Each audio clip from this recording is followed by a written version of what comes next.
And the real Daniel doesn't want to fight. I'm sorry to say that, and it sounds harsh and really bad, but that's just the truth. You know, it's a very sad state of affairs, because, you know, Daniel Dubois, he doesn't strike me as being the party animal. He's not the kind of guy to want to be around loads of people. Tony Bellew didn't just critique Daniel Dubois' performance against Oleksandr Usyk, he shredded it without mercy. From the opening bell to the final gasp, Bellew saw a fighter who collapsed under pressure, a man who wasn't prepared for the moment and folded like a cheap tent in a storm. Forget any hype about Dubois' potential, power, or youth. According to Bellew, what Dubois truly showcased was fear, hesitation, and a stunning lack of hunger. In Bellew, guys, he landed one decent body shot the whole fight, to which Usyk tapped his belly and just said, "What was that?" And then there was zero else coming back. And that's, in my opinion, that's the attitude and that's the mentality of a guy that when the going gets tough, he doesn't want to fight. And you can never change that. Bellew's brutal words, this wasn't just a defeat, it was a full-on exposure. Dubois wasn't ready, mentally or physically, and Usyk made sure everyone watching knew it. Bellew didn't stop at calling out Dubois' failure. He elevated Usyk's brilliance by pointing out how the Ukrainian genius won the fight before a single punch. To beat him, I just think technically, physically now, he's at the weight and he's adapted and he's adjusted. I mean, he's even adjusted and adapted his weight for this fight individually. I mean, he put on how much weight and slowed his actual feet down because Daniel Dubois landed. Usyk, Bellew argues, used his ring IQ to completely nullify Dubois' strengths. He didn't just fight, he adapted, evolved, and manipulated the flow of the match to suit his plan. Bellew described it perfectly. Usyk played chess while Dubois was swinging blindfolded in the dark. The levels were clear, and the gap was frightening. And if Bellew's takedown of Dubois wasn't savage enough, Johnny Nelson stepped in to make the case even more damning. Nelson, never one to sugarcoat, outlined the fight as a dismantling of a pretender by a master. He painted the scene in vivid detail. What he did to Daniel, it took away everything, all his attributes. He took away his jab, took away his power, took away his movement, took away his confidence, to the point where Daniel was putting his backside on the floor thinking, wow, you know, we're only in round 5 here and I'm getting chopped up. And this guy, Usyk didn't just outpoint Dubois, he broke him down methodically. The jab, gone. The power, rendered useless. Movement, paralyzed. Confidence, obliterated. Nelson said by round 5, Dubois looked like a man praying for the fight to end. In Nelson's eyes, it wasn't a boxing match. It was a one-sided masterclass in domination. But Nelson wasn't alone in that assessment. Duke McKenzie took it even further, questioning whether Dubois ever truly... Dubois, to me, in the first round, looked really tired. I don't know if it was the occasion that got to him. Obviously, Usyk got to him, but his punches had no snap on them. When Dubois fought Anthony Joshua, in the first round, he sat out his stall and he went to work straight away. Steady jab, stiff jab, big jab. He jabbed Joshua to death in the first 30 seconds. But in this fight against Usyk, the jab was pretty much non-existent. Showed up to fight. McKenzie spotted the signs early. Something was off. From the opening round, Dubois looked like a shell. No fire, no urgency, no edge. The Daniel Dubois who charged out against Anthony Joshua was nowhere to be found. Against Usyk, he appeared hesitant, slow, and mentally checked out. The jab was sluggish, his posture unsure, and his demeanor screamed doubt. In McKenzie's estimation, Dubois didn't lose. He simply never fought. Then came Joe Gallagher, offering a colder, almost forensic analysis. Gallagher broke down the fight like a boxing autopsy. It's the case that I think Daniel forced him into the ropes and he just walked onto a check hook high up on the head, and then obviously in the 2 phases of attack, Usyk did in them with the left hook round the side of the right hand, and he executed. He noted how Dubois walked straight into the traps Usyk had set, forced back into the ropes, unable to defend properly, then clipped with a surgical check hook that changed the tempo. According to Gallagher, that wasn't luck, it was deliberate and lethal. Dubois wasn't just caught, he was clinically exposed. Gallagher, trying to stay neutral, called it unfortunate, but deep down, even he knew this was inevitable. Dubois didn't adapt, didn't push, didn't resist. Usyk punished every mistake and capitalized on every opening. But Gallagher's critique didn't end with Dubois. Like others, I don't think there's nothing more for him to prove. What is he's in a situation like all good fighters when they start coming to the end of the career. You've got the next gen coming through. You've got your opportunities that want to move up and fight him. You've got the young guns. I see too. Quickly circled back to the man of the hour, Oleksandr Usyk. Gallagher praised Usyk's performance as legacy-defining. In his view, Usyk has cleared out the top threats, rewritten the heavyweight playbook, and now exists in that elite tier where legacy becomes immortal. He's not just dominating fights, he's reshaping how we judge greatness. And as for the so-called new generation circling the heavyweight throne, Gallagher doesn't see any of them decoding the enigma that is Usyk anytime soon. While Usyk's stock soared, Dubois' post-fight words reeked of damage control. The usual lines about learning from the experience, gratitude to fans, and vague admiration for Usyk came out. But those words rang hollow. Why? Because no one saw a fighter give his all. What fans and pundits saw was a man fold under pressure. And the brutal truth? That collapse didn't come from a single punch. It was mental. On the performance, I gave everything I had. It just wasn't, probably a few things I could have sharpened up on, but take no credit away from the man. Dubois didn't fight like a warrior. He fought like someone waiting for it all to end. The worst part? He offered no real accountability. Sure, he mentioned needing to improve, but his jab disappeared, his right hand lacked menace, and his confidence was shattered by the halfway mark. This wasn't a close fight with a few missed opportunities. This was a full-scale implosion. So when Dubois says, "I'll be back," the real question is, what version of him is coming back? Because the one we saw in that ring didn't want to be there. Even Frank Warren, his longtime promoter, couldn't mask his concern. His tone in the aftermath was more protective than defiant. Warren talked about health, disappointment, and lessons. But under the surface, his words sounded like a man trying to patch up a broken fighter, not champion one ready for the top again. He spoke of Dubois' age, 27, but that number means nothing when a fighter's spirit... He's got to learn from it. He don't learn from it, then he won't come again. But it's up to him. You know, it was a tough night for him, a tough night.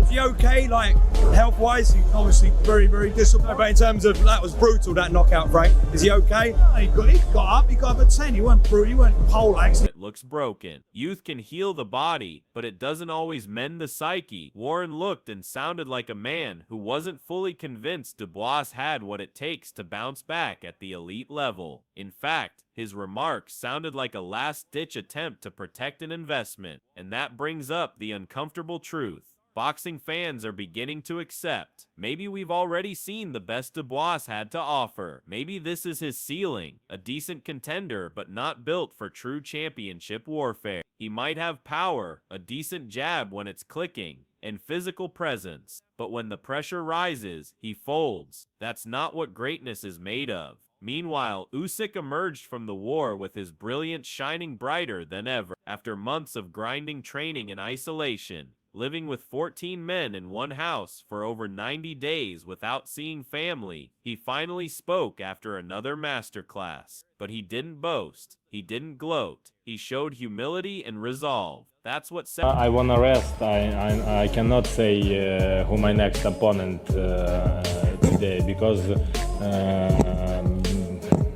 I prepare 3.5 months. I not see my family, my wife. Every day I live with my team, with 14 guys. Yeah, in one house. Yeah, it's every day only one face. Now I wanna back home. Now I wanna. Separates Usyk, not just his talent, but his mental fortitude, his ability to stay grounded despite accomplishing what few have. He revealed the sacrifices behind the scenes, the pain, the hunger, and the dedication. It was a window into the soul of a true warrior. And what did he say about what's next? Nothing certain, because right now, there is no obvious challenge. That's how dominant he's been. His rivals are either ducking or stalling. And Usyk, he's sharpening the blade again. Resting but watching. Gareth A. Davies summed it up perfectly. He didn't just call Usyk great. He framed the win as a landmark moment in heavyweight boxing. Davies emphasized how Usyk dismantled Dubois in under 15 minutes, not just with power or speed, but with deception, intelligence, and greatness. And he goes out into the night, like all the people here tonight, knowing that a big debate will rage now as to where he actually sits in the pantheon of the all-time heavyweight greats. I thought he was astounding from beginning to end.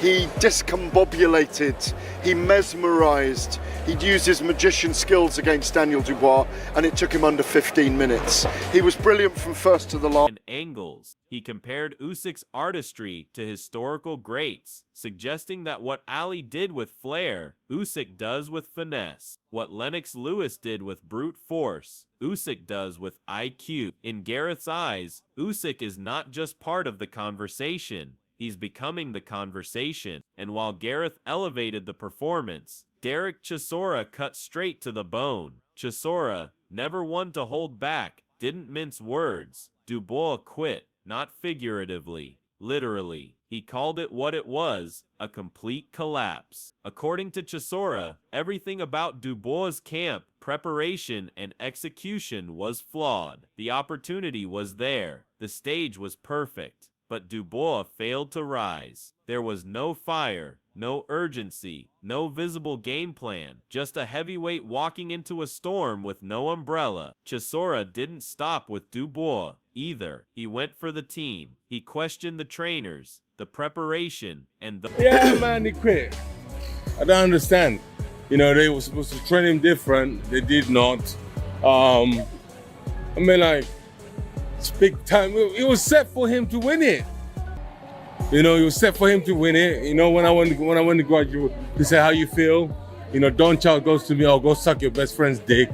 I'm like, okay, cool. Those around Dubois who claimed he was ready. That's where the real boxing community backlash lies. When a fighter steps into a ring clearly unprepared for war, it disrespects the sport. It insults the grit real fighters have shown for generations. Dubois, in Chisora's view, failed not just himself, but the principles of the sport. He lacked heart and accountability, two things no fighter can survive without. Adam Smith, always the measured voice of Sky Sports, took a more technical approach. Smith acknowledged Dubois' minor rally in round 3, but clarified that even those punches lacked weight. Usyk blocked them, absorbed them, and responded with cold precision. And then there's the infamous low blow moment.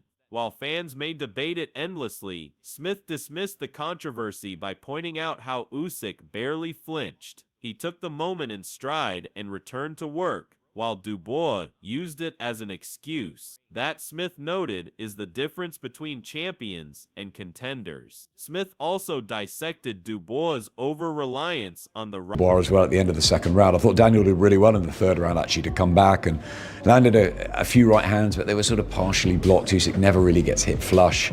There was that other sort of low blow type body shot, exactly like the one in Poland, which they sort of shook off. And yeah, unfortunately, Daniel was trying to catch him with the right hand, and it was the right hand that led to the end for right hand, his so-called money shot. It became predictable, and when a shot becomes predictable against someone like Usyk, it's a death sentence. The champion closed the show with ease because he'd already solved the puzzle. The sad truth is, Dubois didn't pose any new problems. He was exposed as one-dimensional and mentally fragile. Then Joseph Parker, former WBO heavyweight champion, offered his own breakdown, calm but brutally honest. Parker stated what many insiders already knew. Usyk didn't just beat Dubois, he broke him, layer by layer. There was no explosion, no savagery. It was a calculated dissection. Every feint, every angle, every pause, part of a grand strategy to lure Dubois into a maze he couldn't escape.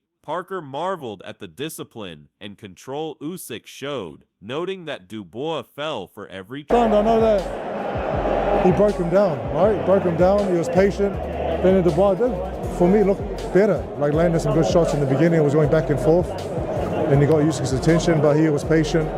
Trap. Even Dubois' moments lacked the depth to matter. Parker concluded that the fight wasn't close. It wasn't competitive. It was an education in elite boxing. That's the damning reality. Usyk didn't just beat Dubois with punches. He beat him with timing, strategy, and patience. Parker's tone didn't need to scream. It instructed. And that quiet clarity made Dubois' collapse even more painful to hear. It confirmed what Bellew, Nelson, Mackenzie, Chisora, and others all said in different ways. Dubois wasn't ready, and he might never be. So where does that leave the heavyweight division? With one undeniable fact, Usyk has raised the bar, and in doing so, he's left fighters like Dubois behind. This wasn't just a defeat for Dubois. It was a brutal exposure of everything he lacks: heart, adaptation, composure, and elite-level boxing intellect.